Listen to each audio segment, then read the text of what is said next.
Eh bien les amis, je sens qu'on va se faire critiquer dans cette vidéo.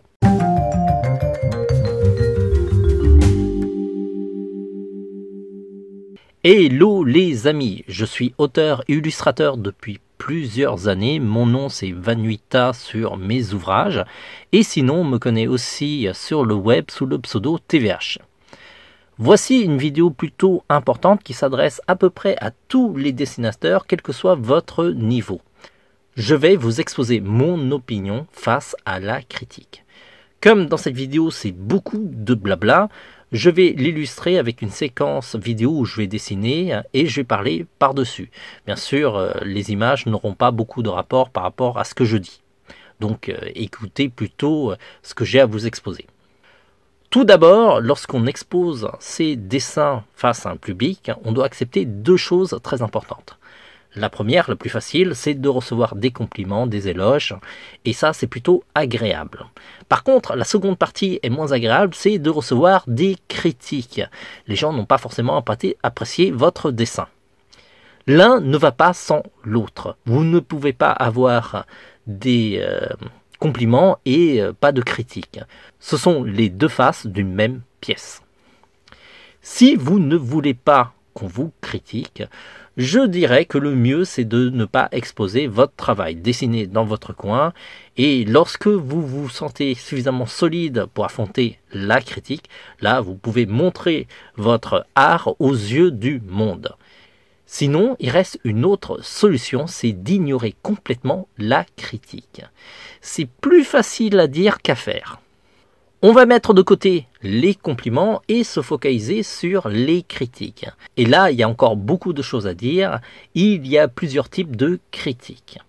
Tout d'abord, il y a les critiques bienveillantes. Ce sont des personnes qui, en toute bonne foi, veulent vous aider à progresser et donc vont vous aiguiller sur une direction ou une autre. Sinon, il y a juste des personnes qui n'ont pas forcément des pistes pour vous aiguiller dans votre progression, mais qui ont un avis sur votre dessin et ils l'exposent en commentaire. Ça aussi c'est hyper intéressant parce que ça permet de voir comment est perçue vos créations. Et sinon, j'ai tendance à ranger les autres commentaires dans la catégorie des messages malveillants. Le but c'est de se moquer de vous ou encore de vous décourager, voire vous démotiver. C'est en général de la méchanceté gratuite. Dans tous les cas, ma réaction face à la critique est toujours la même, je ne réagis pas, mais pour des raisons différentes. Je ne réagis pas aux commentaires constructifs parce que je considère que c'est une opinion, je la respecte totalement et je pense qu'en discutant, je ne ferai pas changer d'avis la personne. Éventuellement, si je n'ai pas tout compris au niveau de ses commentaires, je lui poserai des questions pour mieux comprendre son point de vue. Pour les messages qui sont beaucoup plus malveillants, là je ne réagis pas, mais pour la simple raison, c'est que je les ignore. Pourquoi je les ignore? C'est parce que je considère que la personne qui s'est pris beaucoup de mal à m'écrire un message pour me blesser, eh bien, je prends moins de temps à l'ignorer et aussi, quelque part, c'est un petit peu jouissif. Avec mon expérience, je peux vous dire que des gens qui essayent de vous blesser, ça me fait toujours rigoler parce que ils sont un petit peu naïfs, hein. Vu mon expérience, j'en ai vu des vertes et des pas mûres. En plus, que ça soit positif ou négatif au niveau des critiques, ça veut dire aussi que mon travail a suscité une réaction. Et ça, c'est plutôt top, qu'elle soit positive ou négative. Je pense que le pire, c'est de ne pas recevoir de critiques du tout. C'est le cas, par exemple, des dessinateurs débutants qui postent leurs dessins et qui ne reçoivent zéro avis. Et ça, c'est quand même dur, l'indifférence. Ne vous inquiétez pas si vous êtes dans ce cas-là. Continuez à dessiner tranquillement et vous allez voir que lorsque vous allez avoir de grands progrès, vous allez recevoir des critiques, même ceux que vous n'avez pas sollicités du tout. Alors, ça ne veut pas dire que je suis hermétique à la critique. Ça dépend d'où elle provient. Par exemple, dans mon métier, je suis accompagné d'un responsable éditorial, d'une direction éditoriale et aussi d'un directeur artistique qui ont pour rôle de me diriger. On est tous dans un même projet et notre but c'est de faire soit un bon livre, soit une bonne BD, peu importe.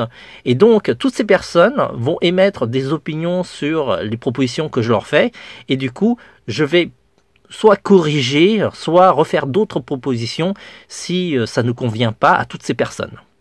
Donc vous voyez, je tiens compte des critiques. Pour terminer ma vidéo sur une note un peu plus positive, je vais vous donner un petit peu les recettes d'une bonne critique, en tout cas ce que j'estime. Tout d'abord, une bonne critique, ça doit être sincère, sans jamais mentir à son interlocuteur. Ensuite, il faut tenir compte de la sensibilité de la personne. Il y a des personnes qui veulent des messages francs et directs, sans gants. Et il y a d'autres personnes qui préféreront un message un peu plus diplomatique. Il faut aussi tenir compte du contexte. Par exemple, l'âge de la personne. Une personne qui a 5 ans ou une personne qui est beaucoup plus âgée, ça ne sera pas du tout la même critique. Ensuite, il faut aussi tenir compte de quel est son but dans la vie au niveau du dessin. Est-ce que c'est juste un loisir ou c'est quelque chose dans lequel elle veut devenir beaucoup plus sérieuse, par exemple en faire son métier?